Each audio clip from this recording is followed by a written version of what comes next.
nay trời đẹp lắm đây, sao không cùng anh dạo quanh Sài Gòn.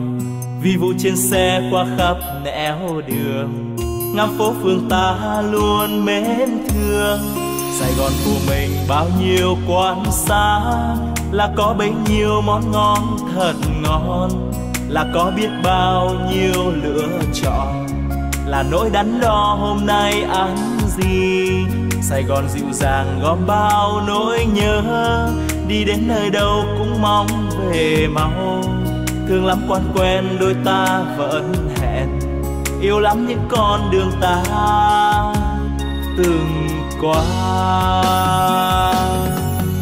Sài Gòn quá xa thương yêu, anh đã thương thật nhiều, anh yêu biết bao nhiêu, anh vẫn thương thật nhiều. Ôi yêu biết bao nhiêu.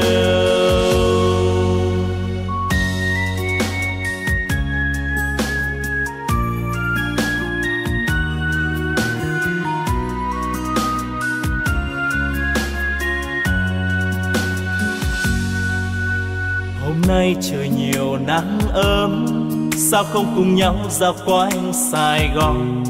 Bon bon trên xe qua muôn nẻo đường, ngắm phố phường ta luôn mến thương. Sài Gòn nhộn nhịp bao nhiêu quán xá, thì có bấy nhiêu món ngon thật ngon, thì có biết bao nhiêu lựa chọn, cùng những đắn đo hôm nay ăn gì.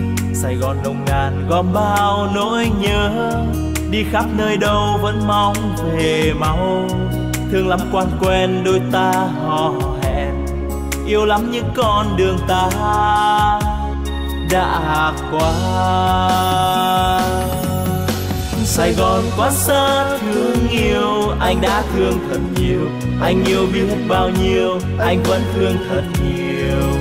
Ôi yêu biết bao nhiêu, anh đã thương thật nhiều, anh yêu biết bao nhiêu, anh vẫn thương thật nhiều.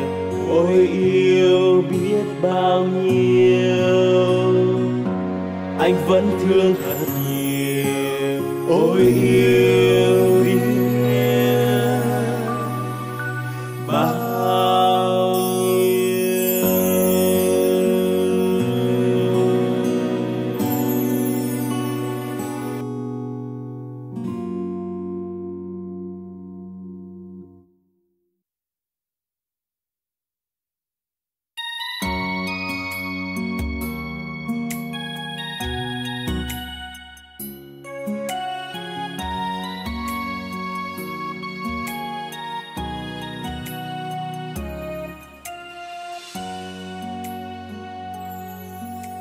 Hôm nay trời đẹp lắm đây, sao không cùng anh dạo quanh Sài Gòn.